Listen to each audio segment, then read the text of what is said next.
बिस्मिल्लाहिर्रहमानिर्रहीम 10th class. अब हम मूव करते हैं towards the basic logic gates के बेसिक लॉजिक गेट्स के कौन कौन से हैं और ये किस तरह से वर्क करते हैं। And the very first basic logic gate is and gate. And gate क्या होता है, ये किस तरह से वर्क करता है, इसका ऑपरेशन कैसे होता है, तो हम पहले उसको समझते हैं। और डिजिटल इलेक्ट्रॉनिक्स में इन गेट्स के कॉरस्पॉन्ड जो है वो कुछ टर्म्स हैं जिनको हम जो है वो इसमें डिस्कस करेंगे। तो सबसे पहले हम जो लॉजिक ऑपरेशन को तो समझेंगे by the circuit diagram. Circuit diagram के कॉरस्पॉन्ड हम बनाएंगे ट्रुथ टेबल। ट्रुथ टेबल क्या होता है, ये एक set of inputs and output होता है जिनको हम जो है एक टेबल की फॉर्म में in the form of binary number, binary digits जो हैं वो हम लिखते हैं लॉजिक स्टेट्स को, तो ये बन जाएगा ट्रुथ टेबल। सर्किट डायग्राम से हम ऑपरेशन को समझेंगे, उसके बाद ट्रुथ टेबल बनाएंगे और इसमें लॉजिक सिंबल होता है कि हम जो एंड गेट है उसका लॉजिक सिंबल कौन सा है। यानी कि अगर हमने पहले डिज़ाइनिंग करनी होती है ना, सर्किट को डिज़ाइन करने से पहले स्केचिंग करते हैं, उसमें जो एंड गेट को रिप्रेजेंट करने के लिए सिंबल यूज़ करेंगे, हम उसको देखेंगे कि किससे रिप्रेजेंट करते हैं। ऑल्सो इसके साथ होगा लॉजिक एक्सप्रेशन, जिसे हम बूलियन एक्सप्रेशन भी कहते हैं, कि सिंपल फार्मूला के जिसके बेस पे हम पूरे ट्रुथ टेबल को वेरीफाई कर सकें। तो ये सारे टर्म्स जो है वो हम इसमें डिस्कस करेंगे। तो अब एंड ऑपरेशन को समझते हैं बाय यूजिंग दिस डायग्राम। तो इसमें डायग्राम में देखें कि एंड सर्किट हमने यहाँ पे एक डिज़ाइन किया हुआ है जिसमें दो स्विचेस को सीरीज़ में कनेक्ट किया गया है। फर्दर वो कनेक्ट है विद द लैंप और यहाँ पे हमने एक बैटरी लगा दी है। दोनों स्विच जो है वो सीरीज़ में हैं। अब यहाँ पे देखें ये दोनों स्विच जो हैं ये रिप्रेजेंट कर रहे हैं इनपुट को और जो लैंप है वो रिप्रेजेंट कर रहा है आउटपुट को।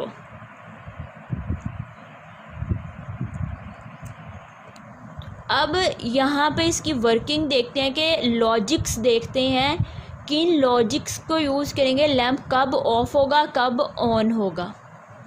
जैसे कि हम डिफरेंट डिवाइसेस यूज़ करते हैं कि बाज़-औक़ात कोई एक डिवाइस जो है वो किसी दो स्विचेस से कनेक्ट होती है, तो कोई किसी एक को पुश करने से ये ऑफ हो जाती है, ऑन हो जाती है। इसी तरह से कोई सिंगल जो है वो बटन लगा होता है, स्विच लगा होता है, हम उसी से ऑन ऑफ कर रहे होते हैं। तो हमें उसके पीछे ऑपरेशन पता होना चाहिए कि किस तरह से स्विचेस जो हैं वो करंट को कंट्रोल करते हैं, करंट को आगे या मूव करने देते हैं या नहीं करने देते हैं, वो हम इन सर्किट से समझेंगे। तो इस एंड ऑपरेशन में दो सर्किट्स हैं, यानी कि दो इनपुट्स हैं और एक आउटपुट है। अब यहाँ पे पॉसिबल लॉजिक स्टेट कितनी होंगी उसको हम कैसे फाइंड आउट कर सकते हैं। जैसे हमने प्रीवियस लेक्चर में देखा था कि अगर एक स्विच था तो उसमें दो पॉसिबल स्टेट्स थी। अब यहाँ पे हमारे पास इनपुट्स कितनी हैं, 2, तो इसमें पॉसिबल स्टेट्स कितनी होंगी, इसको हम जो है वो निकाल सकते हैं by using this formula 2 power n। यहाँ पे जो n है ये रिप्रेजेंट करता है नंबर ऑफ़ इनपुट्स को, ये रिप्रेजेंट करेगा नंबर ऑफ़ इनपुट्स को। अब फॉर एग्जांपल यहाँ पे हमारे पास सर्किट में 2 इनपुट्स हैं, यानी कि n की वैल्यू कितनी है, 2 की पावर 2 कितनी हो गई, 4। यानी कि यहाँ पे हमारे पास जो पॉसिबल स्टेट्स हैं वो 4 हो सकती हैं। वो कौन कौन सी हो सकती हैं, वो दोनों स्विच ओपन हो जाए, दोनों स्विच क्लोज़ हो जाए, एक स्विच S1 ओपन हो जाए, S2 क्लोज़ हो जाए, S1 क्लोज़ हो जाए, S2 ओपन हो जाए। तो यहाँ पे इस फॉर्मूले से आप जो है वो नंबर ऑफ़ पॉसिबल स्टेट्स निकाल सकते हो with respect to given inputs. अब हम चलते हैं इसके ऑपरेशन की तरफ कि ये सर्किट डायग्राम से हम इसके ऑपरेशन को किस तरह से समझ सकते हैं। तो इसके अंदर देखें कि पहली पॉसिबल स्टेट जिसको हम इनपुट्स कहते हैं और आउटपुट कहते हैं, इनमें जो S1 और S2 की दोनों स्विचेस को हम ओपन रखते हैं। दोनों स्विचेस क्या हैं, ओपन। तो क्या होगा कि यहाँ से करंट जो हमेशा क्लोज सर्किट में मूव करता है, आगे जो है वो सर्किट ओपन है, सर्किट इनकम्प्लीट है, करंट आगे फ्लो ही नहीं करेगा, करंट आगे पहुँचेगा ही, तो लैम्प क्या रहेगा, ऑफ। पहली लॉजिक स्टेट। सेकंड क्या होगा, हम केस कंसीडर करते हैं कि S1 को हमने क्लोज़ किया, S2 को ओपन रहने दिया, यानी कि S1 क्लोज और S2 ओपन। इस केस में क्या होगा, करंट यहाँ से तो आगे फ्लो कर जाएगा, आगे पहुँचेगा, तो S2 ओपन है, यानी कि सर्किट यहाँ पे इनकम्प्लीट है, करंट आगे फ्लो नहीं करेगा, lamp remains the of. Next जो हम कंसीडर करते हैं केस जिसमें S1 को ओपन कर देते हैं, S2 को क्लोज़ करते हैं। इस केस में अगेन करंट आगे फ्लो ही नहीं करेगा, बिकॉज यहाँ से सर्किट इनकम्प्लीट है, ओपन सर्किट है। तो लॉजिक क्या है यहाँ पे, ओपन सर्किट। तो करंट को फ्लो करने के लिए यहाँ पे क्लोज सर्किट चाहिए, जो कि नहीं है। तो अगेन क्या होगा, S1 ओपन, S2 क्लोज, लेकिन स्टिल जो लैंप है वो ऑफ रहेगा, क्योंकि करंट जो है वो फर्दर मूव ही नहीं करेगा। लास्ट पॉसिबल स्टेट जो है वो दोनों स्विचेस को क्लोज कर दें। अगर सर्किट यहाँ पे कंप्लीट हुआ, करंट जो है वो क्लोज सर्किट में मूव करते हुए लैंप तक पहुँचेगा और लैंप जो है वो ऑन हो जाएगा। तो लैंप क्या हो गया, ऑन। तो ये एंड ऑपरेशन क्या है, एंड का मतलब यहाँ पे समझते हैं, एंड का मतलब होता है और,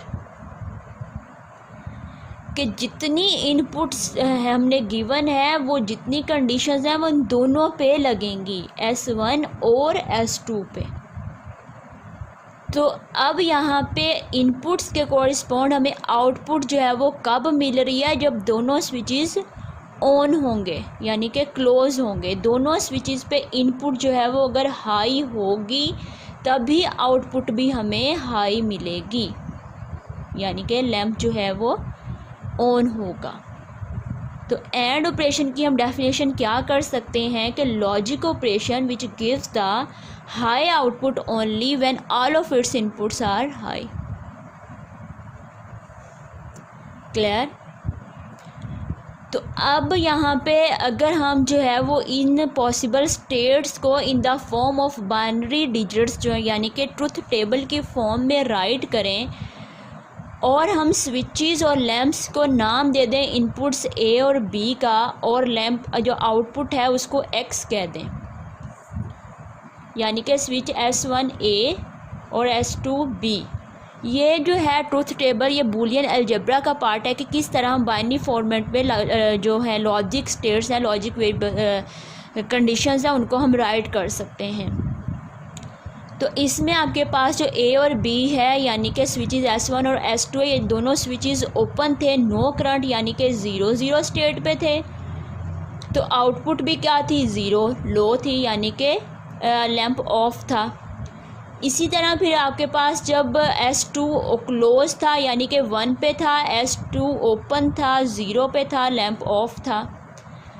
अगेन यहाँ पे जो S1 है वो ओपन कर देंगे और S2 क्लोज कर देंगे, यानी कि हाई इनपुट S2 पे देंगे, तो फिर भी ऑफ था।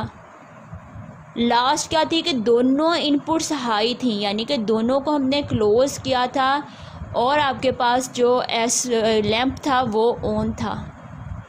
तो ये रिप्रेजेंट करता है ये truth table of the and gate.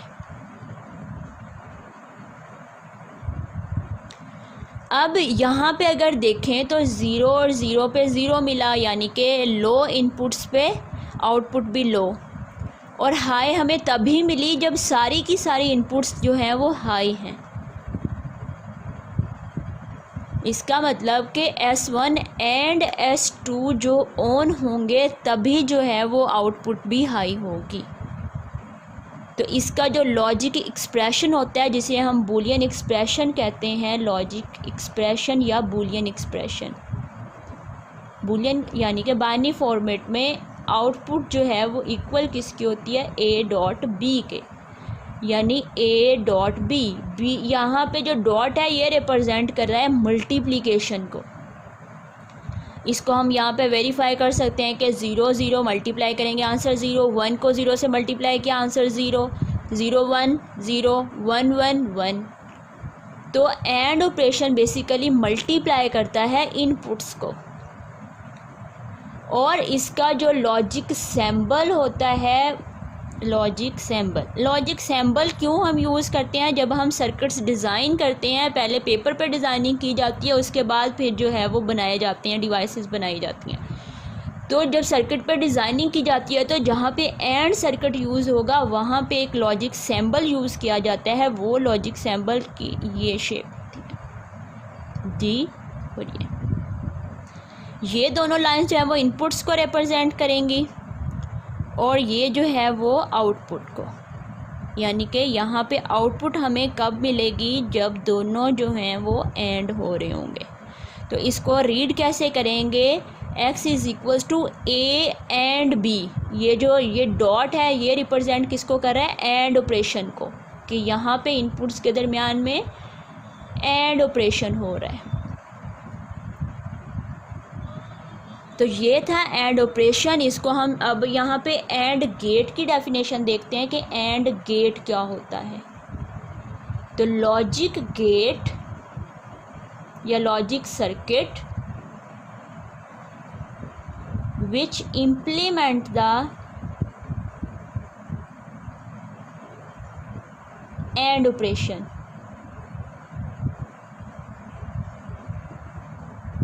called AND gate।